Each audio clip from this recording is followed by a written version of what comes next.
वासुदेवाय कृष्णाय वासुदेवाय हरये परमात्मने प्रणतः क्लेशनाशाय गोविन्दाय नमो नमः।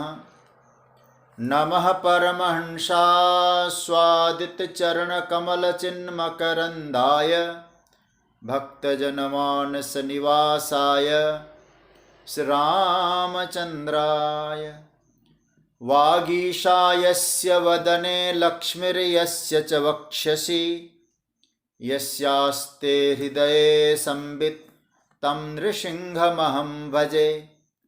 गुरुर्ब्रह्मा गुरुर्विष्णुर् गुरुर्देवो महेश्वरः गुरुः साक्षात् परब्रह्म तस्मै श्री गुरवे नमः।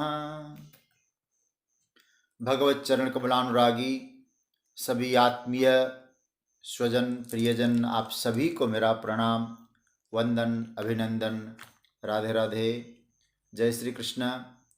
प्रभु की मंगलमयी कृपा से हम सब भगवत चिंतन के द्वारा समय का सदुपयोग कर रहे हैं। भगवान की मंगलमयी कृपा की अनुभूति करते हुए हम लोग श्रीमद् भगवद गीता का चिंतन, उसकी यात्रा में हैं, और जिसमें हम लोग श्रीमद् भगवद गीता के 8वें अध्याय, जिसको अक्षर ब्रह्म योग कहा गया, उस पर हम लोग चिंतन कर रहे हैं। हम लोगों ने भगवान की कृपा से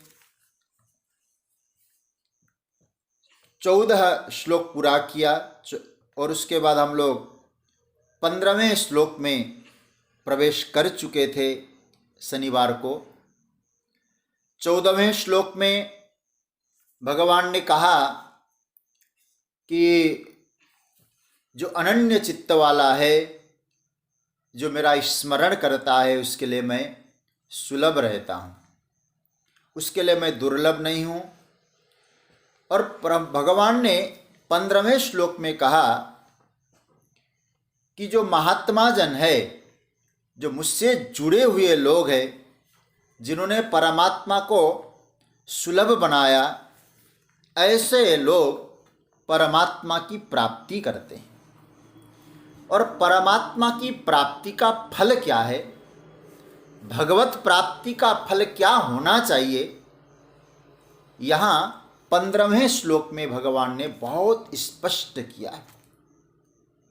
इसलिए सज्जनों, मैं इस श्लोक की यात्रा में जाऊं, 2-3 बातों पर हम चिंतन करें। हम लोगों की जो धारणाएं हैं कि भगवान की उपासना से, भगवान की साधना से, भगवान के नाम जप से हम वैभवों से युक्त हो जाएंगे, अपार संपदाओं के स्वामी बन जाएंगे, ये भगवत कृपा का सही रूप नहीं है, भगवत आराधना का सही साधन, सही फल नहीं है। परमात्मा की आराधना का जो सही फल क्या होना चाहिए, भगवत प्राप्ति का जो मुख्य फल क्या होना चाहिए, यह भगवान ने 15वें श्लोक से यात्रा प्रारंभ की। इसलिए पहली धारणा आप मिटा दीजिएगा। हम लोगों को बहुत सारी संपत्ति मिल जाए, ये भगवान की कृपा है। बहुत बड़ी प्रतिष्ठा मिल जाए, ये प्रभु की कृपा है। ये नहीं हो सकता है। आध्यात्मिक साधना का यह मार्ग है। आपका मन निर्मल है, परमात्मा में मन लगता है, संसार के आसक्ति के प्रति आप उपराम हो रहे हैं, तो आप पक्का समझ लीजिएगा कि आपके ऊपर ठाकुर जी की कृपा हो रही है। कृपा का जो दृष्टिकोण है, कृपा को देखने का जो दृष्टिकोण है, इसको समझना बहुत आवश्यक है। मैं ये नहीं कह रहा हूं कि आप लोग ये न कहें कि मुझे जो कुछ मिला है ये भगवान की कृपा नहीं है। ठीक है, आप माने, लेकिन सत्य में कृपा का जो स्वरूप है वह यह है सज्जनों, कि आपका मन निर्मल हो, परमात्मा की आराधना हो, और गीता में जो भगवत प्राप्ति का जो साधन और उसका फल जो बताया है, ये 15वें श्लोक में मैं गाऊं, और इसका अर्थ तो मैंने पहले भी बोला है शनिवार के दिन, केवल इसका एक बार पाठ करके इसकी चर्चा करेंगे। मैं बोलूं फिर आप लोग बोलिएगा। 15वां श्लोक। मामुपेत्य पुनर्जन्म दुःखालयमशाश्वतम् नाप्नुवन्ति महात्मानः संसिद्धिं परमां गताः। भगवान ने यहाँ जो सूत्र दिया कि श्रेष्ठ सिद्धि जिन महापुरुषों ने प्राप्त किया, ऐसे जो महात्मा पुरुष है वे मुझे प्राप्त करने के बाद दुखों का घर और क्षणभंगुर पुनर्जन्म को प्राप्त नहीं होते। तो भगवान की प्राप्ति का फल क्या है, फायदा क्या है उसको? तो उसके है कि भगवान की प्राप्ति का है फिर दोबारा जन्म नहीं लेना, जन्म ग्रहण नहीं करना, पुनर्जन्म नहीं होना। इसलिए यह सूत्र जो दिया है इसको समझना, कैसे बनना पड़ेगा हमें। उसके लिए संसिद्धिम परमाम गता महात्मानः, वे महात्मा, मैं महात्मा शब्द जब प्रयोग कर रहा हूं फिर कह दूं आपको, गीता के आधार पे कह रहा हूं, वेश से महात्मा नहीं बोला जा रहा है, गुण से महात्माओं की बात आ रही है। वे महात्मा जो सम्यक सिद्धि, जगतगुरु शंकराचार्य ने अपनी भाष्य में सिद्धि भक्तों को कहा मोक्षाख्याम, ऐसा लिखा उन्होंने। कहते हैं कि मोक्ष रूपी सिद्धि, वह जो सिद्धि, वो कैसी सिद्धि? बोले त्रिगुण से परे उस जीवन में प्रवेश, त्रिगुणातीत जीवन में प्रवेश कर जाने की जो सिद्धि है, और जीव भाव से मुक्ति का जो स्वरूप है वो सिद्धि है। और जिन लोगों ने पा लिया है या वो महात्मा है। महात्मानस्तु के, कौन है वो महात्मा लोग? सम्यक सिद्धि ए परमाम गता, जिन लोगों ने परम सिद्धि को प्राप्त किया, मतलब जीव भाव से मुक्त हो गए, समझ लेना उन्होंने ही परम सिद्धि को पाया, वही महात्मा है। तो पहला तो सूत्र ये समझ लेना, सिद्धि क्या है। सिद्धि का तात्पर्य एक कभी मत समझ लेना कि हम पक्षियों की तरह आकाश में उड़ना आ जाए हमको। कई बार हम लोगों ने सिद्धि का अर्थ आजकल की भाषा में कहे ना तांत्रिक सिद्धि। कई लोग कहते हैं कि उनके मन की भाषा बात को जान लेता है, ये कोई सिद्धि नहीं है। साधना की दृष्टि से, आध्यात्मिक की दृष्टि से, और कर उन्होंने हाथ फेर दिया तो हमारा काम बन गया, ये सिद्धि का स्वरूप मत समझ लेना। चमत्कार को सिद्धि मत कहना है। सिद्धि का अर्थ है कि हमने अपने स्वरूप जो जीव भाव का था उसको ऊपर उठकर परमात्मा भाव को उपलब्ध हो गए, यह सिद्धि है। मुझे एक बात याद आ रही है, मैंने सुना है एक व्यक्ति आया, बड़े सिद्ध, तपस्या बड़ी की थी उन्होंने, सिद्धि को हासिल किया, रामकृष्ण परमहंस देव के पास मिलने। कहते हैं कि वो नदी बड़ी हुई थी, गंगा जी पार होके आना था, और उन्होंने जो सिद्धि का प्रयोग किया, वहां बाढ़ आई थी, आषाढ़ का महीना था। कहते हैं कि ऐसी सिद्धि का प्रयोग किया, कपड़े भीगे तक नहीं, लंबी नदी, बड़ी चौड़ी नदी है वहां, तो वो दक्षिणेश्वर में, तो रामकृष्ण परमहंस से मिलने के लिए ऐसे आए कि मानो चल के आए हो, सूखे स्थल से आए हो, जल का स्पर्श तक उनको नहीं, उनसे मिलने आए, बड़े सिद्ध योगी। तो रामकृष्ण परमहंस देव से उन्होंने कहा कि भाई हम सिद्ध हैं, देखिए हम इस तरह से आए हैं। तो उन्होंने कहा कि बहुत अच्छी बात है, लेकिन केवल इतना कहें कि आपने इतने वर्षों की साधना से प्राप्त होने वाली सिद्धि को कहाँ प्रयोग किया? जहां 2 रुपये से काम चल जाता था। 2 रुपये नाव वाले को दे देते, वहां से इधर आ जाते, उस छोटे सी प्रयोग के लिए अपनी साधना की सिद्धि खपा दी। आपकी सही सिद्धि यह है कि आप परमात्मा के भक्त बने कि नहीं, परमात्मा का भजन हो पाया कि नहीं, परमात्मा से जुड़े कि नहीं, जीव भाव से मुक्त हुए कि नहीं, अपने स्वरूप को प्राप्त किया कि नहीं, यही परमाम सिद्धि है। गीता की जो सिद्धि है वो सिद्धि है कि भगवान की प्राप्ति। मुझे श्रीमद् भागवत में सिद्धियों का बड़ा गजब का वर्णन है। आप लोगों के पास समय हो ना, कभी भागवत को देख लिया करिए, आपको बड़ा आनंद आएगा। श्रीमद् भागवत के 11 स्कंद के 15वें अध्याय में सिद्धियों का वर्णन है। वहां लिखा है 18 प्रकार की सिद्धियां होती हैं और उसमें 8 प्रकार की सिद्धियां मुख्य है और बाकी 10 प्रकार की सिद्धियां गौण है। और बहुत सारी इस सिद्धि से क्या है, इस सिद्धि से क्या है। तो उद्धव जी ने कहा, महाराज सिद्धियों का मूल तत्व क्या है, आप बता दीजिए। तो भगवान ने पूरी सिद्धि प्रसिद्धि की चर्चा करके एक जो श्लोक गाया है वो भक्तों के लिए समझने जैसा है। भगवान कहते हैं, सर्वासाम अपि सिद्धीनाम हेतु पतिरहम प्रभु।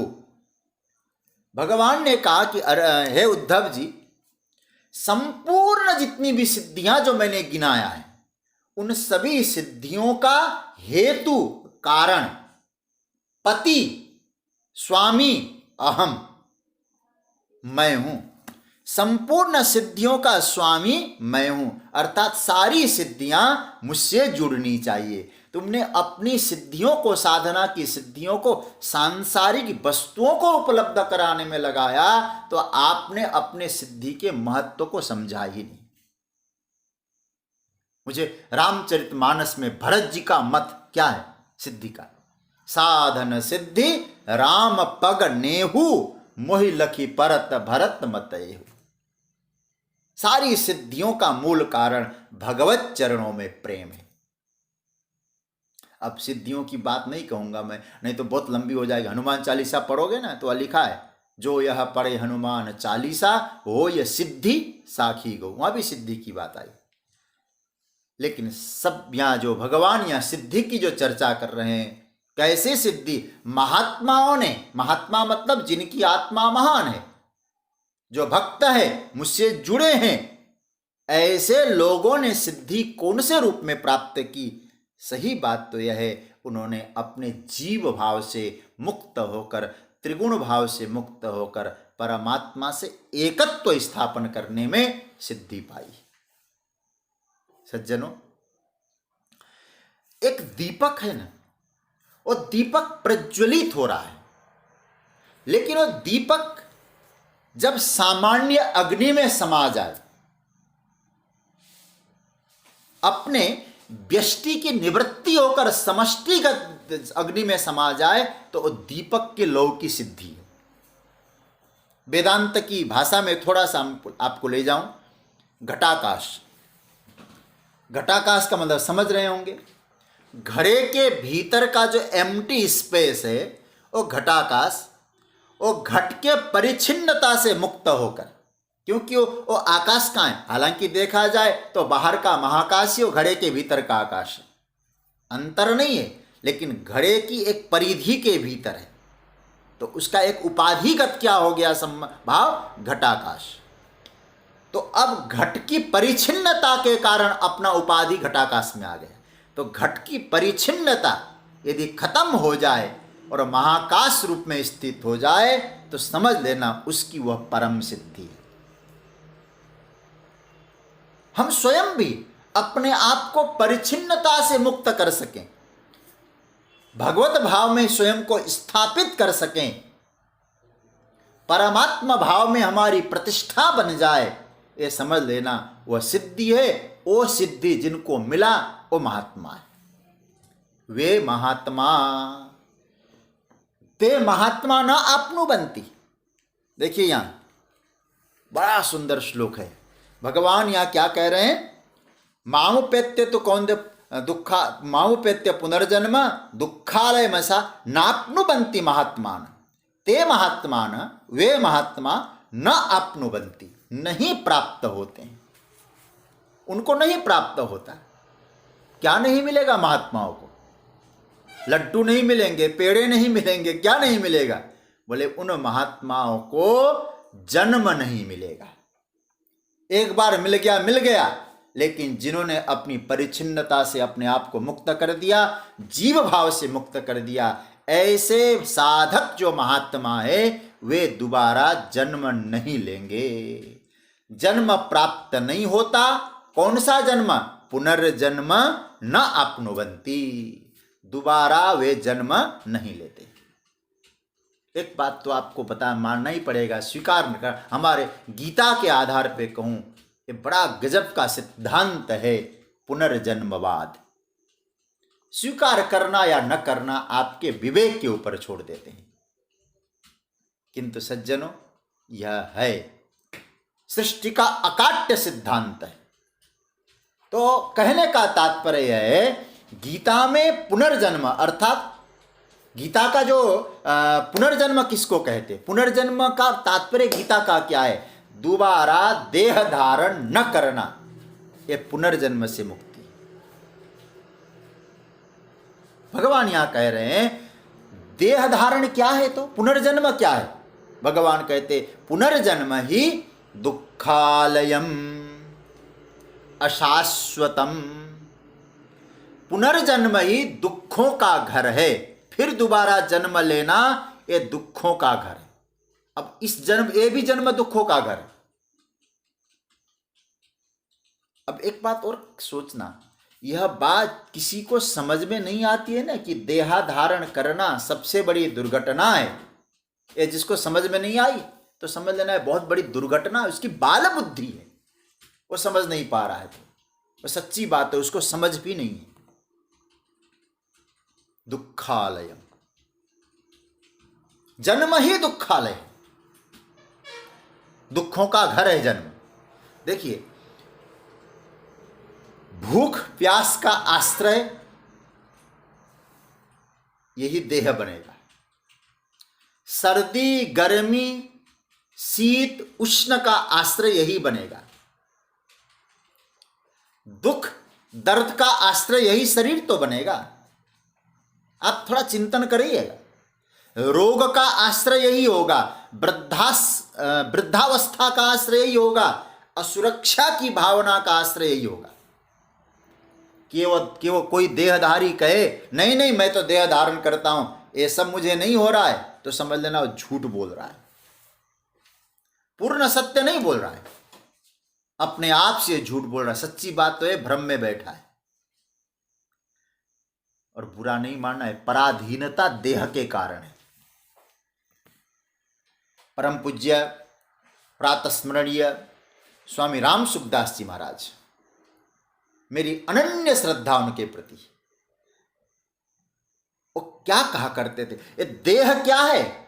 मैं कई बार शायद गीता की चर्चा में बोल भी चुका हूं, देह ही एक मल मूत्र की फैक्ट्री है।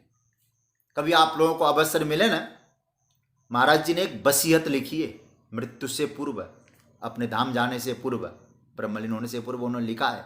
उस वसीयत को पढ़िएगा, और मुझे लगता है कि इससे दिव्य वसीयत किसी का नहीं हो सकता। कभी शायद नेट में भी उपलब्ध हो, अंत में वसीयत कैसा लिखा है महाराज जी ने। तो उसमें महाराज जी लिखते हैं ये देह क्या है? बोले मल मूत्र की फैक्ट्री है। पकवान बहुत बढ़िया बनाया हो, आप उस पकवान को पाइए, जब तक आपके भीतर नहीं गया बहुत सुंदर था, और आपके भीतर वो पकवान चला गया तो क्या हुआ? मल बना। बहुत सुंदर पेय पदार्थ आपने पाया, आपके शरीर के भीतर चला गया, क्या बना? मूत्र बना। शरीर के भीतर से जो भी वस्तुएं प्रकट होती है, निकलती है, आप जरा सोचिए कौन सी ऐसी चीज है जिस चीज से आप प्यार करते हैं? इसका अर्थ यह है, मैं केवल इस शरीर की निंदा के तौर पे नहीं कह रहा, शरीर आसक्ति न हो। और दूसरे दृष्टिकोण से यदि हम कहें, केवल साधन के रूप में इसकी बड़ाई हो सकती है, केवल साधन की दृष्टि से इस शरीर को, इस जन्म को साधन की दृष्टि से तो आप ठीक मान सकते हैं, अन्यथा नहीं। अन्यथा याद रखना, साधना की दृष्टि से इस शरीर को स्वीकारें, बहुत अच्छा है, अन्यथा इस शरीर दुखों का भंडार है। लेकिन हम सबको क्या है, विडंबना है हमारे लिए, इस शरीर से प्रेम है हमको।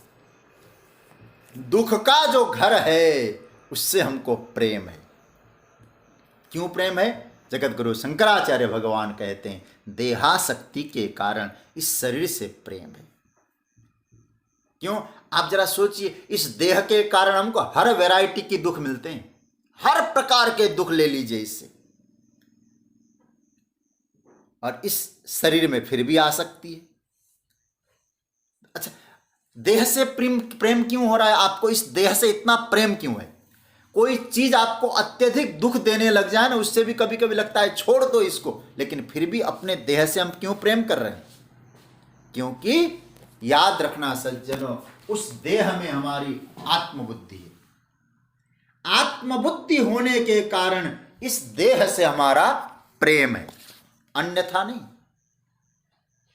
आत्मबुद्धि, और आत्मबुद्धि ने मम बुद्धि भी है, देह मेरा है। अनादिकाल की जो अविद्या है ना, उस अविद्या के कारण आत्मबुद्धि लगी हुई है। और फिर क्या कहते हैं, अहम अयम देहमस्मि, अयम अहम अस्मि, यह जो देह है यह मैं हूं, जिससे हम प्रेम करते हैं। यह देह वो कैसा है? अशाश्वतम। एक तो कहा दुखालय, दुखालय तो आप समझ गए, अशाश्वत है। अशाश्वत मतलब परिवर्तन है, हमेशा रहने वाला नहीं।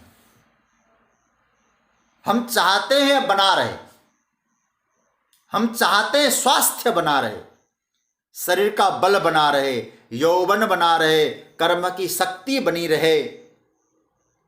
स्थिति यह है, अशाश्वत होने से धीरे धीरे धीरे धीरे क्षरण हो रहा है, प्रतिपल परिवर्तन हो रहा है। एक श्लोक आज मैंने नोट किया है और बहुत सुंदर श्लोक है। हम जब पाठशाला में पढ़ते थे तो इसको खूब हमने रटा है। वो श्लोक है भर्तृहरि जी महाराज के वैराग्य शतक का। भर्तृहरि जी का जो वैराग्य शतक है उसका श्लोक है, बहुत सुंदर श्लोक है। कहते हैं कि कैसे परिवर्तन होता है शरीर में। गात्रम संकुचितम गतिर्विगलिता भ्रष्टा च दंतावली। अब दुखों का भंडार कैसा है देखते जाइए। दृष्टिर्नश्यति वर्धते बधिरता वक्त्रम च लालायते वाक्यम नाद्रियते च बांधवजनो भार्या न शुश्रूषते हा कष्टम पुरुषस्य जीर्ण वयस पुत्रोप्यमित्रायते। भर्तृहरि जी वैराग्य शतक के 74वें श्लोक में लिखते हैं, कहते हैं गात्रम संकुचितम, यह शरीर था ना, कितना सुंदर था। लोग कहते वाह क्या क्या तुम्हारे गाल तो कितने अच्छे हैं बेटा, आओ आओ आओ, तुम्हारे होंठ कितने। अब इतनी प्रशंसा जिस शरीर की होती थी, अब क्या संकुचितम, झुर्रियां पड़ गई है। शरीर कितना दुखालय है कि नहीं, जरा देखिए परिवर्तन कितना हो रहा है। अशाश्वत है, पहले जैसा था परिवर्तन हो रहा है। गतिर्विगलिता, भाग भाग के कहाँ कहाँ जा सकते थे, आज एक कमरे से दूसरे कमरे में पहुंचना मुश्किल होता है। भ्रष्टा च दंतावली, इतने सुंदर दांत थे चमचमाते हुए, अब तो महाराज भ्रष्ट हो गए, दांत गिर गए। अब बोलते क्या है, सुनाई क्या देता है। मैं तो कई बार कथा में ऐसे विनोद में कहा करता हूँ, एक महात्मा जी हमको सुखताल में मिले थे, वो कहा करते थे भैया किसी को आशीर्वाद देना हो तो बुढ़ापे में संस्कृत मत बोलना, संस्कृत से आशीर्वाद मत देना। बोले क्यों? बोले तुम किसी को आशीर्वाद दोगे, शतायु भव कहोगे, तो वो दांत नहीं है ना, हवा निकल जाएगी, तो श की जगह ह हो जाएगा, शतायु भव की जगह हतायु भव हो जाएगा, तुम्हारी आयु नष्ट हो जाए, दांत चले गए। दृष्टिर्नश्यति, जिन आंखों ने बहुत रूपों को देखा और दृष्टि में देखने का सामर्थ्य खत्म हो गया। वर्धते बधिरता, कानों से सुना नहीं जाता। आज एक व्यक्ति कह रहे थे हमको, 2-4 दिन पहले की बात है, वो कह रहे थे भाई कोई महाराज जी बहुत अच्छी बात तो आप कर रहे हैं, लेकिन हमारे कान लाना भूल गए। मैंने कान लाना भूल गए? बोले कान की मशीन लाना भूल गए। वर्धते बधिरता, तो कहते वक्त्रम च लालायते, वर्धते बधिरता और वक्त्रम च लालायते। बोलते हैं तो पता नहीं क्या उनको सुनने में आता है।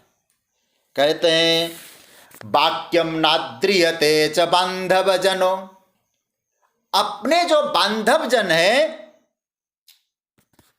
कि वाक्यम नाद्रियते च बांधव जनो भार्यान शुश्रूषते, हा कष्टम पुरुषस्य जीर्ण वयस पुत्रोप्यमित्रायते। कहते हैं कि हम जो बोलते हैं कोई आदर नहीं करता। परिवर्तन जरा देखें, और कहते हैं अंत में तो यह स्थिति होती है, व्यक्ति के जीवन में जो परिवर्तन होता है, अपना ही सगा कभी कभी शत्रु बन जाता है।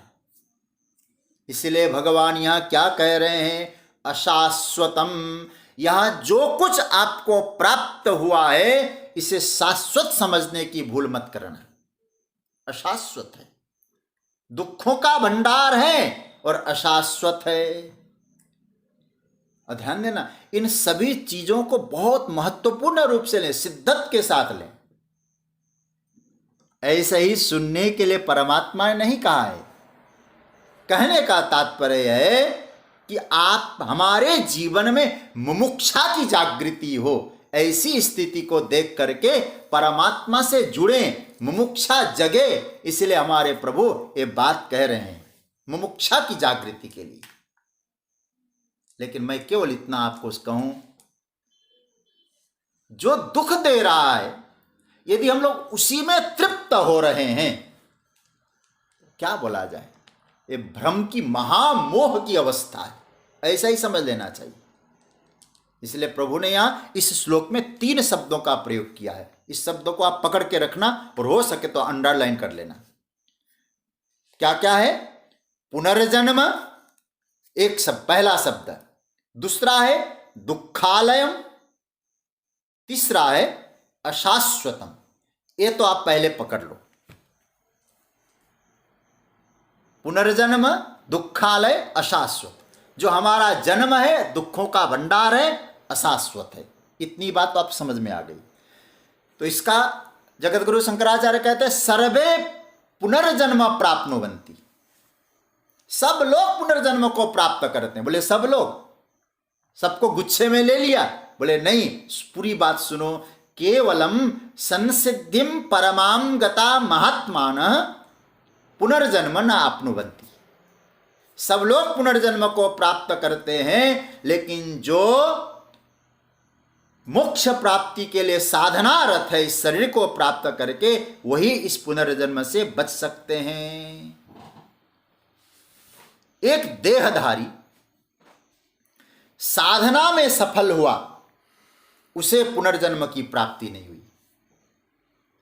तो अच्छा भाई, ये तीनों की प्राप्ति जिसको नहीं हुई, कारण क्यों? कोई कारण तो होगा। पुनर्जन्म नहीं मिला, दुखों का घर नहीं मिला और अशाश्वत जीवन नहीं मिला। क्यों? इसका उत्तर भगवान ने माम उपेत्य, इसको भी आप लोग अंडरलाइन करिएगा गीता के सूत्र को समझने के लिए। माम उपेत्य, मुझे प्राप्त करके।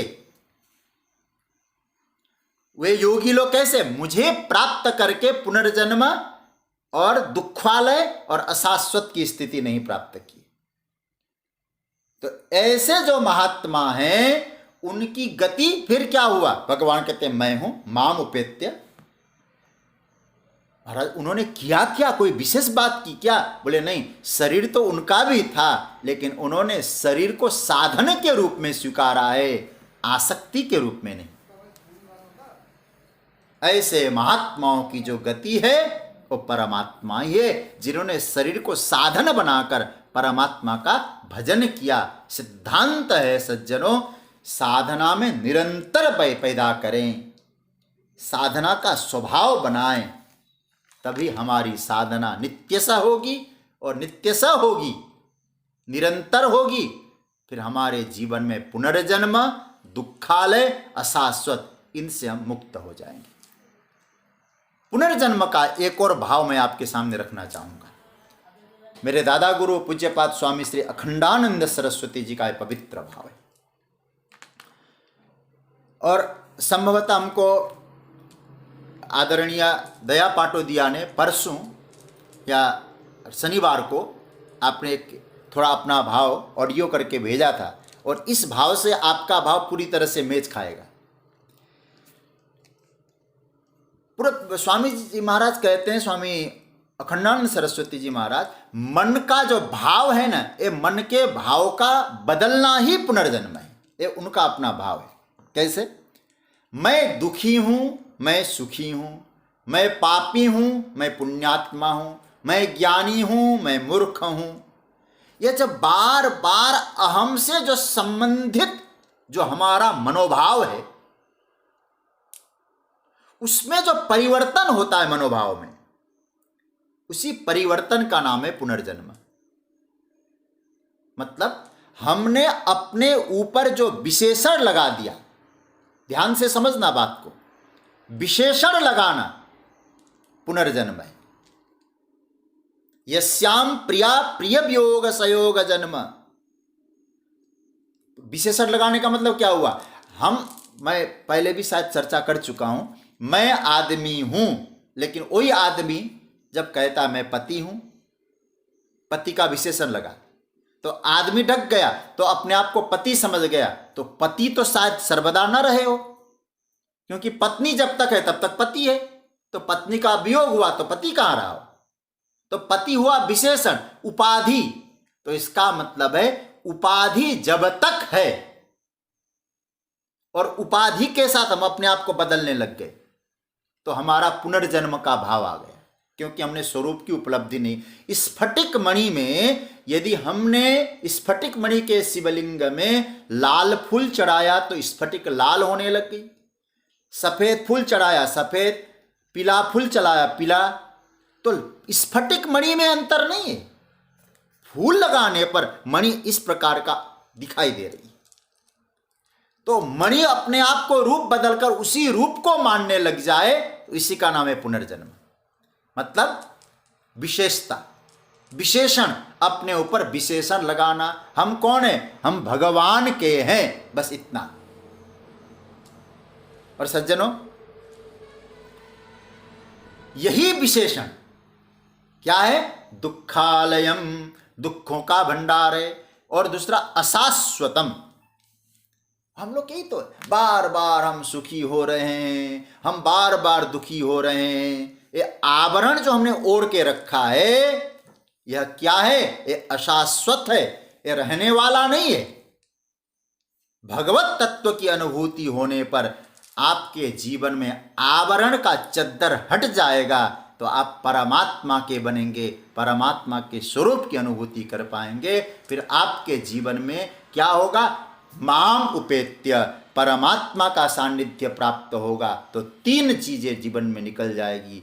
पुनर्जन्म, पुनर्जन्म निकलते ही दुखालय भी खत्म हो जाएगा, और दुखालय नहीं रहा तो अशाश्वत खत्म।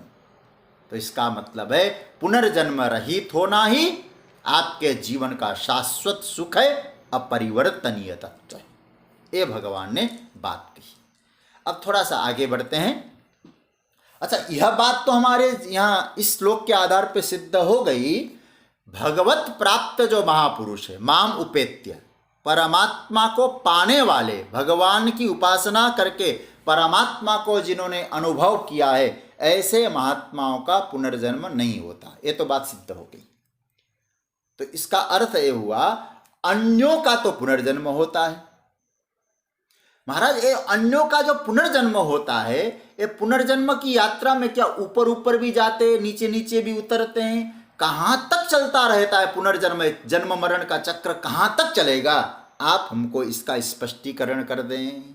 समझ रहे होंगे बात को। भगवान ने जो पुनर्जन्म को मुझे प्राप्त करने के बाद पुनर्जन्म की बात खत्म कर दी, लेकिन जिनका पुनर्जन्म होता है, हम कहां जाके मुक्त हो पाएंगे? जन्म लेते रहेंगे, जन्म लेते रहेंगे। तो भगवान ने एक बहुत अच्छी बात कही है, इसकी चर्चा करेंगे। मेरे साथ गाइएगा 16वां श्लोक।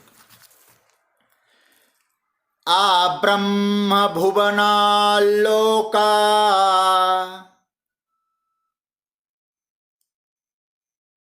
पुनरावर्तिनोऽर्जुन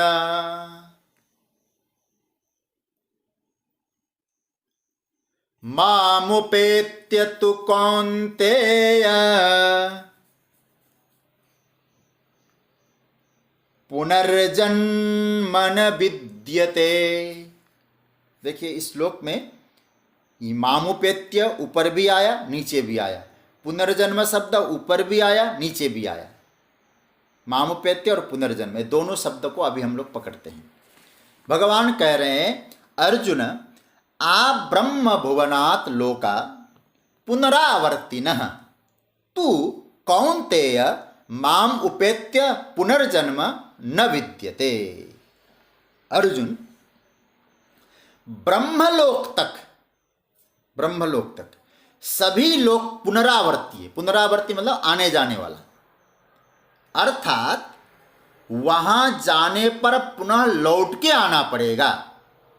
तू शब्द परंतु हे कौन्तेय, हे कुंती के पुत्र, माम उपेत्य, मुझे प्राप्त कर लेने के बाद पुनर्जन्म न विद्यते, फिर पुनर्जन्म नहीं होता है। तो इसका सीधा सा अर्थ यह हुआ कि ब्रह्मलोक तक सभी लोग पुनरावर्ती है। परमात्मा प्राप्ति के बाद ही पुनर्जन्म से मुक्ति संभव है। देखो भाई, पुराणों में लोकों का वर्णन है। आप भागवत सुनते होंगे, पंचम स्कंद में लोकालोक का वर्णन है, बहुत विस्तार से वहाँ है। लेकिन मुख्य बात कहूँ, ऐसा पुराणों में जो सिद्धांत बताया उसके बारे में कहूँ कि 7 लोक हैं ऊपर और 7 लोक है नीचे, इसलिए कहते हैं ना 14 भुवन, ऐसा 14 लोक भी कहते हैं। तो आप जैसे अब ऊपर के लोकों का नाम आप समझ लें तो ब्रह्मलोक आप समझ जाएंगे, और नीचे के लोक को भी समझ लीजिएगा, बोल देता हूं। ऊपर के लोक क्या है? भू, भुवः, स्वः, मह, जनः, तप और सत्य। ये हो गए, मतलब इस तरह से क्रम से। भू है, उसके बाद फिर ऊपर भुवा है, स्व है, मह है, जन है, तप है, ऊपर सबसे ऊपर सत्य है। सो 7 लोक, ऊर्ध्वम सप्तैव लोका। और नीचे आइए, फिर नीचे 7 लोक है, तल, अतल, बितल, रसातल, महातल और सबसे नीचे पाताल। इस प्रकार के 7 लोक ऊपर है और 7 लोक नीचे हैं। लेकिन जिस लोक की भगवान ने यहां बात कही है, आप ब्रह्म भुवनाल्लोका, ब्रह्मलोक। अब ब्रह्मलोक की चर्चा, अभी ब्रह्मलोक की गंती आपने देख ली, कहां है? सबसे ऊपर। हालांकि ब्रह्मलोक शब्द नहीं आया, सत्यलोक। भू भुव स्व म जन तप सत्यम, सत्यलोक को ही ब्रह्मलोक कहा गया है। अब भगवान यहां कहते हैं कि ओ ब्रह्मलोक, वहां जाने के बाद भी पुनरावर्ती, यहां से लेके वहां तक संसार पुनरावर्ती, आना जाना है सब। किसी लोक में किसी का स्थायी नहीं। देखो, आवागमन और मोक्ष, इन दोनों की स्थिति भगवान यहां स्पष्ट करती है। मोक्ष किसको कहते हैं? परमात्मा प्राप्ति, मामुपेत्य। आवागमन क्या है? बोले लोकालोक का भ्रमण, ये आवागमन है। इस लोक में गए, उस लोक में गए, ये है भ्रमण। ये आवागमन, माम उपेत्य ये मुक्ति। देखिए, लोकों में जाकर के जितने लोक हैं उन लोकों में जाकर के वापस आने का एक सिस्टम बना है। ब्रह्मलोक में भी जाए कोई व्यक्ति तो भगवान कहते हैं वहां भी उसके लिए कोई परमानेंट स्थान नहीं। क्यों? बोले पुण्य जब तक है तब तक आप मौज लो। जिस दिन आपके पास पुण्य की पूंजी खत्म हो गई फिर क्षीणे पुण्य मर्त्य लोकम विसंति। फिर यदि कोई परमात्मा का चिंतन करे, निरंतर भगवत साधना में सतत और नित्य सा परमात्मा को का स्मरण करने में लगाता है, उनको पाता है, फिर उसके जीवन में आवागमन से मुक्ति है। जन्म मरण के फेर में पड़ना है तो यात्रा करो। यात्रा कौन कराता है? हमारे कर्म। कैसे कर्म? जो हमारी वासनाएं। कैसी वासनाएं? जो सांसारिक इच्छाएं। सांसारिक इच्छाओं को हमने पाले रखा है तो यात्रा भी चालू रहती है। फिर हम मुक्त नहीं होंगे, फिर रूप बदलेंगे, अन्य लोकों में जाएंगे, अन्य योनियों में जाएंगे। एक कथा मैं आपको सुनाता हूं। अब कथा की सत्यता पर ध्यान न दें, लेकिन कथा के सार्थकता पर ध्यान दें। इसका लक्ष्यार्थ क्या, इसको पकड़ते हैं।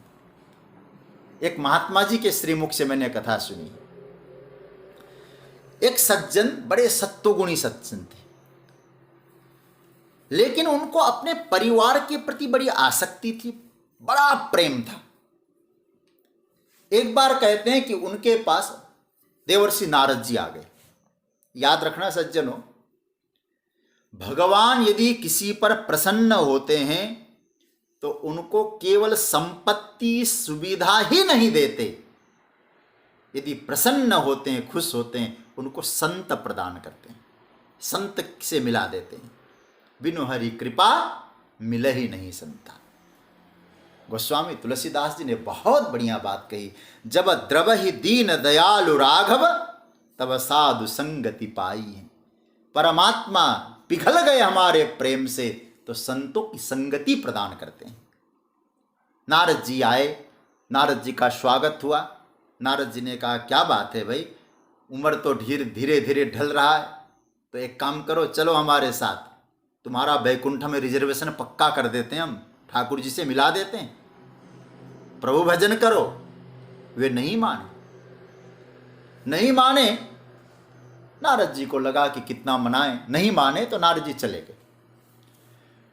और कुछ वर्षों के बाद नारद जी फिर वापस आए तो उस समय तक उनका शरीर छूट गया था। नारद जी आए, वहां के लोगों से पूछा, भैया यह एक वृद्ध रहा करते थे, बड़ा प्रेम था मेरा उनसे, वे कहां गए? कहा कि वो तो मर गए। बोले हाँ। नारद जी ने ध्यान से देखा, अरे कहां गए? और जैसे ध्यान से देखा तो वो दरवाजे में कुत्ता बने बैठे थे, श्वान कुत्ता बने बैठे थे। नारद जी को लगा, अरे भैया ये वृद्ध तो यहां बैठे। नारद जी उनके पास जाके कहने लगे, भैया इस रूप में आ गए तुम, अभी भी बिगड़ा नहीं है, सबका कल्याण हो सकता है, मेरे साथ चल, अभी भी चलो। संत कितनी बड़ी कृपा करते हैं। लेकिन कहा कि महाराज अभी तो मैं जा नहीं सकता, अभी नहीं। क्यों? अभी ये जो बेटे की बहू आई है ना महाराज, बहुत लापरवाह है, इतनी लापरवाह है कि कभी कभी कहीं उसको जाना है, दरवाजा यूं ही खुली छोड़ के चली जाती है। एक किट्टी पार्टी में जाना हो ना, दरवाजा भी बंद करना भूल जाती है। तो अब क्या करें? तो इसलिए मुझे लगा कि घर की रखवाली तो करनी पड़ेगी। अरे भाई कुछ सामान पड़े हैं और सब कोई चोर चुरा के ले जाएं, ये बहू तो लापरवाह आ गई, इसलिए मैं यहाँ कुत्ता बन के भौंकता हूँ, किसी को आने नहीं देता हूँ। नारद जी को लगा ये जाने वाला नहीं। 8-10 साल बाद फिर वापस नारद जी वहीं इसी घर में पहुंचे तो महाराज वो कुत्ता भी नहीं मिला। तो पूछा, भैया कुत्ता कहाँ चला गया? बोले वो तो मर गया। कुत्ता मर गया? बोले नारद जी ने ध्यान से देखा, ओ बिल्ली बना बैठा है। बिल्ली के पास गए, बाबूजी अब तो चलो, बिल्ली तक बन गए हो। बोले अभी तो नहीं जाएंगे। क्यों? महाराज ये जो पोते की बहू आई है ना, ये बहुत आलसी है। इतनी आलसी है कि बच्चे स्कूल से घर आते हैं ना, ये कपड़े उतारते हैं तो वहीं कहीं पड़ा रहता है इधर उधर, और इतने चूहे हो गए, इधर उधर डाल देती ना, चूहे हो गए, चूहे काटने लग गए कपड़ों को। इसलिए बिल्ली बनकर उन चूहों से उन बच्चों के कपड़ों की रक्षा कर रहा। नारद जी ने कहा ये तो और भी नहीं मानेगा। फिर नारद जी चले गए। ये तो कथानक है ये समझने के लिए। कहा कि बहुत वर्षों के बाद फिर वापस नारद जी आ गए। नारद जी आ गए तो महाराज बिल्ली भी नहीं। कहा कि क्या बात है, महात्मा लोग भी बड़े विलक्षण होते, एक बार जिसके पीछे पड़े तो पड़े बस। अब क्या हुआ, तो बिल्ली भी मर गई। फिर ध्यान धर के देखा, और नाला है ना, नाली में एक सर्प बने बैठे। नारद जी ने देखा है तो गड़बड़ है। गए, बाबूजी कुत्ता बिल्ली, अब सर्प की बारी आ गई, अब तो चलो। बोले महाराज क्या बताएं, बच्चों ने इतना माल इकट्ठा किया है, बड़ी उन्नति की, बहुत धन संचय किया है, लेकिन रक्षा कौन करेगा, रक्षा तो करनी पड़ेगी। नारद जी बोले ऐसे नहीं मानेंगे। उन घर वालों से कहा देखो मैं सर्प विद्या जानता हूं, मैं जोगी हूं, सर्प विद्या जानता हूं, तुम्हारी नाली में एक सर्प पड़ा है। अच्छा फिर क्या करना होगा? बोले कुछ नहीं, उस सर्प को निकालना पड़ेगा, नहीं तो गड़बड़ कर देगा। जिन बच्चों को के लिए वो सर्प बने थे, उन्हीं बच्चों ने उस सर्प को मारना चालू कर दिया, कुचलना चालू कर दिया। जिसके लिए कुत्ता बने, जिसके लिए बिल्ली बने, जिसके लिए सर्प बने, उन बच्चों ने जब कुचलना चालू कर दिया, नारद जी ने कहा अभी भी कुछ बनना है क्या, कि चलोगे? कहा कि अब मुझे ले चलो, अब चलेंगे। देखिए कथा, फिर कह दूं, कथा की सत्यता पर केंद्रित मत होना। मूल बात यह है, संसार में हमारा जो राग है परिणाम भयंकर ले लेता है। सच्ची बात तो यह है, ये आसक्ति ये पुनर्जन्म का कारण है। इसका अर्थ है कि हमें भजन तो करना है, इसलिए भगवान बार बार कहते हैं भजन करो संगम त्यक्त्वा, अनासक्त होकर भजन करना है।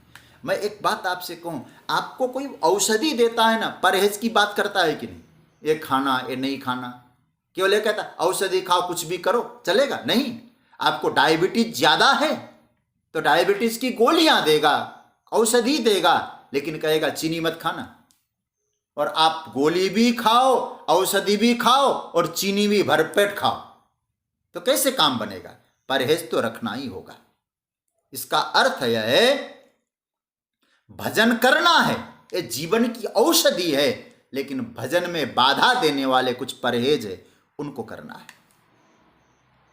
मैं एक बात आपसे कहूं, उपासक होना और धर्मात्मा होना ये अलग अलग स्थिति है। आप आध्यात्मिक है, उपासक हैं, उपासना की बहुत बड़ी बात नहीं समझना, लेकिन आपने परहेज किया कि नहीं। मैं एक बात आपसे बहुत विनम्रता से कहूंगा, बहुत आप ध्यान दें, रावण बहुत बड़ा उपासक है, रावण की उपासना में कोई कमी नहीं है, सर काट काट के डालने को तैयार हो रहा है, टालता है।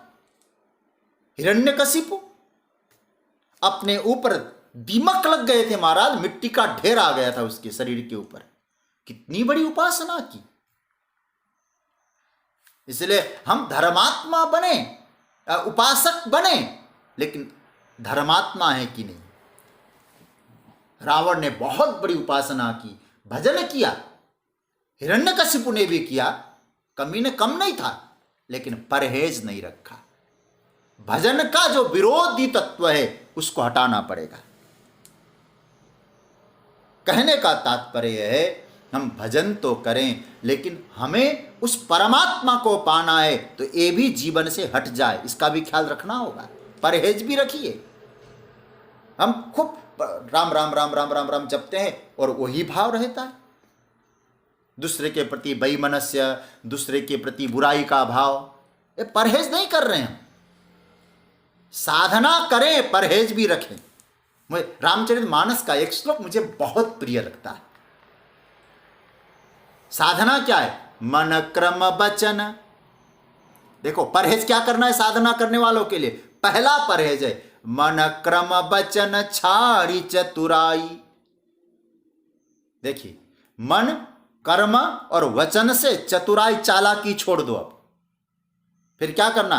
भजत कृपा करी है रघुराई। भजन करो, चालाकी छोड़कर भजन करोगे तो भगवान की कृपा होगी।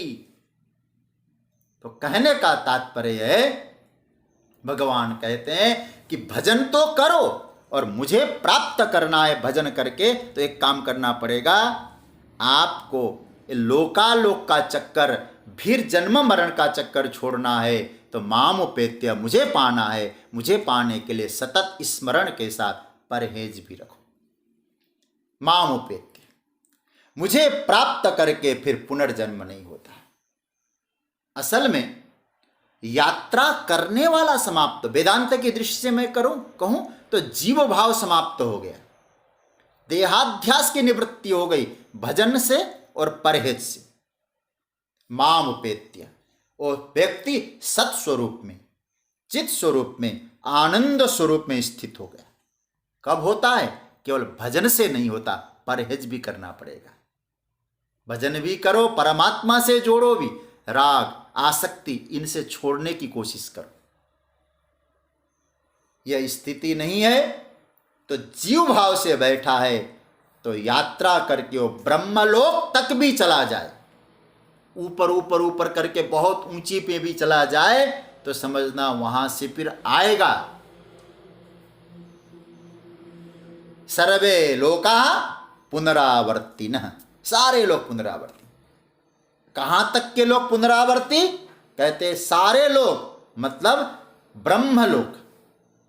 एक वेदांत का एक सिद्धांत है, वो सिद्धांत पकड़ने जैसा सिद्धांत है। वो क्या है? वेदांत कहता है गति अगर है तो वहां नित्य, वो गति है तो वहां नित्य नहीं। यात्रा है, गति है तो नित्य नहीं है। क्योंकि मंजिल को समझ लें, मैं फिर कह दूं, मंजिल को जान लें, हमें कहाँ जाना है, नहीं जानेंगे तो गति है, फिर यात्रा है, वहाँ गए, फिर साधना भी करते रहे। एक कथा मुझे याद आ रही है, पूज्यपाद श्री डोंगरे जी महाराज कहा करते थे, कभी कभी लगता हमारे जीवन में ऐसा हो रहा है। कहते हैं कि मथुरा के विश्राम घाट से एक नौका लेकर एक व्यक्ति गोकुल जाना चाहा, और जैसे नाव में बैठकर चप्पू चलाने लगे। कहाँ जाना है? गोकुल। संध्या का समय था, रात्रि हो गई थी, और मस्ती से अब महाराज भांग छान के बैठे थे ब्रजवासी मथुरा के, और खूब चलाते रहे। सुबह उठे, सुबह मतलब कि काफ़ी चप्पू चलाने के बाद ब्रह्म मुहूर्त में लोग स्नान करने आए, तो कहा गोकुल आ गया ना मैं। बोले गोकुल कहाँ है? ये तो मथुरा का विश्राम घाट है। बोले रात भर चप्पू चलाता रहा, विश्राम घाट में हूं, गोकुल नहीं पहुंचा। बोले आप चप्पू ही चलाते रहे, नाव की रस्सी तो खोली नहीं। ये हमारी कथा है। हम भी परमात्मा तक पहुंचने के लिए क्या कर रहे हैं? भजन कर रहे, पूजा कर रहे, पाठ कर रहे, लेकिन इधर से नौका की रस्सी बांधे बैठे, महाराज तू भी मिले इधर भी न छूटे। भगवान यहां बड़ा सुंदर सूत्र दे रहे हैं, माम उपेत्य, मेरे लिए, माम मुझे ही पाने के लिए दौड़ो। नदी को बहना पड़ता है जी, अगर उसे सागर से मिलना होता है, बहना बंद कर दे तो सागर से नहीं मिल पाए। इसलिए भगवान कहते ब्रह्मा भी बदलते हैं, ब्रह्मा का लोक भी पुनरावर्ती है। क्या बात करें कि गर्ग संहिता में ऐसी ऐसी कथा है। चंद्रानना सखी कहती है ब्रह्मा जी से, कहाँ आए हो ब्रह्मा? बोले भगवान का दर्शन करने, भगवान को प्रणाम करने आए। चंद्रानना सखी ब्रह्मा से कहते एक बात बताओ ब्रह्मा, तुम किस लोक के ब्रह्मा हो? अब वो चौंक जाते, किस लोक के? बोले लोग पता नहीं, हजारों ब्रह्मा आते हैं, अनेक लोकों के होंगे। इसका अर्थ है सब पुनरावर्ती है, सब पुनरावर्ती। एक अंतिम कथा में हमारे दादाजी सुनाया करते थे, मैं एक कथा सुनाता हूं आपको।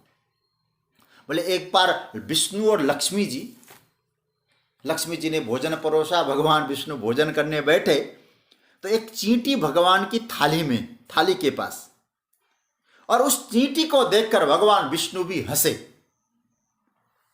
विष्णु जैसे हंसे तो लक्ष्मी जी ने पूछा क्यों हंसे, मेरे परमिशन के बिना आप हंस कैसे सकते हैं? पति को हंसने के लिए भी परमिशन की जरूरत पड़ती है, क्यों हंसे आप? तो कहा कि अब मैं हंस दिया तो क्यों परेशानी तुम? बोले नहीं, बोलिए, आप बिना कारण ही हंसे होंगे, कोई कारण तो रहा होगा। तो लक्ष्मी जी से कहा विष्णु भगवान ने, ये देख चींटी मेरी थाली के निकट है ना। बोले हाँ मालूम है, ये 14 बार ब्रह्मा बन चुका है ये चींटी, ये ब्रह्मा का लोक पहुंचकर भी पुनरावर्ती, क्योंकि मेरे स्वरूप को नहीं जान पाया, मुझे नहीं पहचान पाया, मेरे स्वरूप में उपलब्ध नहीं हो पाया, इसलिए फिर ये चींटी बना है। भगवान कहते हैं बस यही बात है, ये यात्रा चलती रहेगी। जगतगुरु शंकराचार्य कहते हैं सब पुनरावर्ती है, पुनरावर्ती को वो कहते हैं। और इस बात को राधाकृष्ण, सर्वपल्ली राधाकृष्णन जी लिखते हैं, काल परिच्छिन्नत्व, शंकराचार्य भगवान का उन्होंने कोटेशन दिया है वहाँ, काल परिच्छिन्न होने के कारण सब पुनरावर्ती है, मामुपेत्य। बस ये मंत्र पकड़ लो सज्जनों, ये महामंत्र है। क्या मंत्र है? मामुपेत्य, मुझे पाकर। और उपशब्द का अर्थ होता है निकट, एत्य मतलब चलकर, पाकर, मुझे निकट का अनुभव करके। परमात्मा मुझसे दूर नहीं है, परमात्मा मेरे साथ है, मैं भगवान का हूँ। परमात्मा की अनुभूति करके, परमात्मा की प्राप्ति करने के बाद ही ये यात्रा से बचता है। नहीं तो ब्रह्मलोक तक भी यात्रा करके जाए, यदि भगवत साक्षात्कार नहीं है, यात्रा चलती रहेगी, पुनर्जन्म परजन्म होगा। भगवान कहते हैं आ ब्रह्म भुवना लोका पुनरावर्तिनोर्जुन, लेकिन माम उपेत्य तु कौन्तेय पुनर्जन्म न विद्यते। मुझे प्राप्त करने के बाद उस साधक का पुनर्जन्म नहीं होता है, ऐसा भगवान कह रहे हैं। एक दो बातें आपसे कहूँ